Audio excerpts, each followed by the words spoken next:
በአንድ ወቅት ሁለት በሽተኞች በአንድ ሆስፒታል በአንድ ሩም ውስጥ ሩም ተጋርተው ይተኙ ነበር።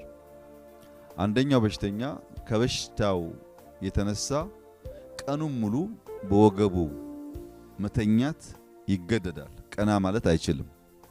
አንደኛው በሽተኛ ደግሞ ከበሽታው የተነሳ ቀን መተኛት አይፈቀድለትም። አብዛኛውን ጊዜ ቁጭ ማለት እና ክፍል ውስጥ መንቀሳቀስ ይገደዳል።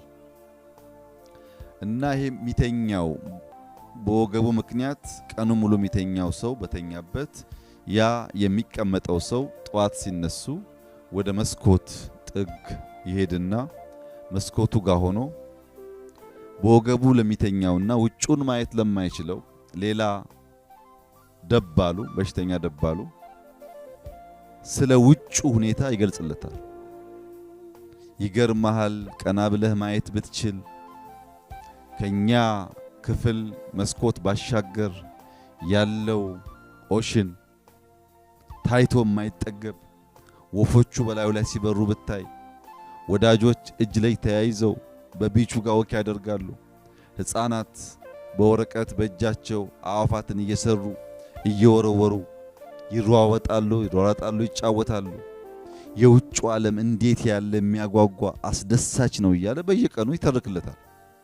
ይሄ ሰው ቀና ብሎ ማየት አይችልም፣ ወገቡ በሽተኛ ነው። ነገር ግን ደባሉ ስለሚተርክለት እንደሚያይ ተስፋ እያደረገ ሲሻለኝ አንድ ቀና ያለው እያለ በተስፋ ይጠብቃል። የሚነገረው ትረካ ግን በጣም ያጓጓ ነው። አንድ ቀን ነርስ ስትገባ በጠዋት ያ ቁጭ ብሎ ከመስኮት ዳር የሚተርከው ሰው ሞቶ አድሯል እና ተሯሩጠው አወጡት። ያ በወገቡ የሚተኛው ሰው ብቻውን ቀረ፣ አዘነ። ከጥቂት ቀናት በኋላ ነርሶች ሲመጡ ባካችሁን ናፈቀኝ፣ ውጩን ማየት ስለምፈልግ መስኮቱ ጋር አስጠግታችሁ ቀና አርጋችሁ አሳዩኝ ይላቸዋል። መስኮቱ ጋር ጠጋ አርገው ቀና አርገው ሲያሳዩት በጣም ይደነግጣል ሰውየው። ምን ሆነሃል? ምን ተፈጠረ? ብለው ይጠይቁት። እኔ ጋር የነበረው በሽተኛ እኮ በየቀኑ ጠዋት እየተነሳ ከዚህ ማዶ ለሚያየው ነገር የተረከልኝ ነገርና ዛሬ የማየው ነገር አንድ አይደለም። ዛሬ ከፊት ለፊቱ ያለው ጥቁር ቀለም የተቀባ ቆርቆሮ ብቻ ነው። ምንም የሚታይ ነገር ከውጭ የለም። ስሰማ የኖርኩትና አሁንም ማየው ቆርቆሮ አልገጥምልህ አለኝ።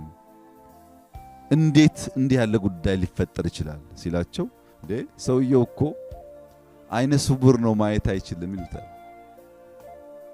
ያ አይነ ስውር ሰው በወገቡ ተኝቶ ያለው ሰው አንድ ቀን ቀና ብሎ ከውጭ ያለውን ነገር ለማየት እንዲመኝ እንዲጓጓ በእዝነ ህሊናው በአይነ ህሊናው እየቀረጸ ሲተርክለት የነበረው ቪዥን የነበረው ምልከታ በነባራዊ ዓለም ያለ አልነበረም።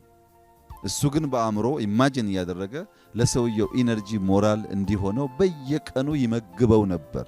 ያም ሰው በዚያ ተስፋ አንድ ቀን ተነስቼ እንደዚያ የሚያምረውን ምድር ያለው ብሎ በመጓጓት ሲጠብቅ ቆይቶ የዚያን ሰው ውለታ ለመጀመሪያ ጊዜ ከልቡ ስላሰበ መጀመሪያ ሞቱን ሲሰማ አዘነ።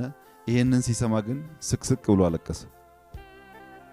አንድ ነገር በምናይበት ሰዓት ብዙዎች ከኛ ጋር ያንን ነገር ማየት ባይችሉም ኢነርጂ ሰተን ተስፋ ሰተን ያን ነገር ለመጨበጥ እንዲጓጉ አርገን ወደ ስራ ብናስገባ ጨበራ ላይ እንዳያችሁት ያለ ውጤት ሊመጣ ይችላል።